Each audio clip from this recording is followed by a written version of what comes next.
I just had my 22nd surgery in January, so I've had 22 surgeries throughout my lifetime, and I'm only 16. She's had stuff with her immune system, her eyes, her joints, her muscles. She has moderate to severe hearing loss, which she had normal hearing. She's also been diagnosed with arthritis. That's mostly it. I've probably missed something, but that's a lot. When she was 6, she had been pretty sick, and she's like, my stomach hurts. And it very quickly, within an hour, really ramped up. She was just writhing in pain and crying, and like something was really wrong. And I got her in the car. She was in the back seat, just like not in her seatbelt, and just trying to she was just writhing and crying and thanking me for taking care of her, as if she knew she was gonna die. I mean, that's how severe the pain was. And we walked into the ER and did all the tests. All the tests came back normal, except for her liver enzymes. No one knew what caused this event. Doctors don't believe me all the time. There's an audiologist that just basically told my mom, like, I think she can hear. I think she can hear fully, and I think she's fibbing us, is what she told my mom. Phoebe is resilient. Her understanding of her medical trauma is impressive.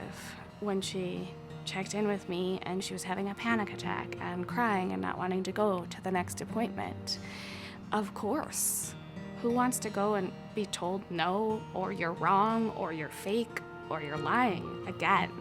When you're so young, doctors to you are like the heroes of the world. They're supposed to know everything. So if they tell you that you're faking it, then it's like, okay, maybe I'm just making it up in my head. Maybe it is the anxiety that they're telling me it is.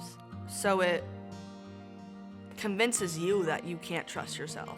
What many of these kids and families need, it is that patience. It is that person that will keep listening, keep sitting with them, be by their side, because that they don't trust, just like they don't always trust themselves.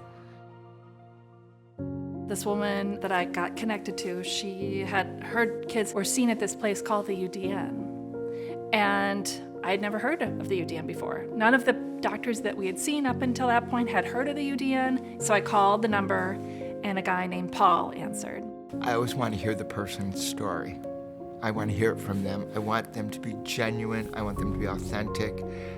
And as I quite often will say the silent out loud.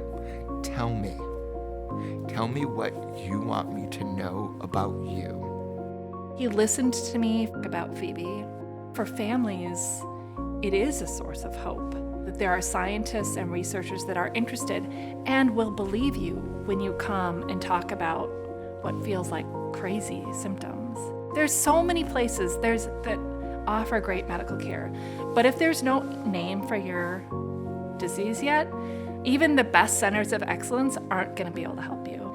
And the thing that sets the UDN apart from every other resource is the research component. They have this clinical component that is collaborative of specialists that you need to be evaluated by. And then when those people are like, we don't know, we've done all the tests that there are, then you get moved to the research side. Over time, it became very clear that Phoebe has a unique body, and her mom is an amazing advocate.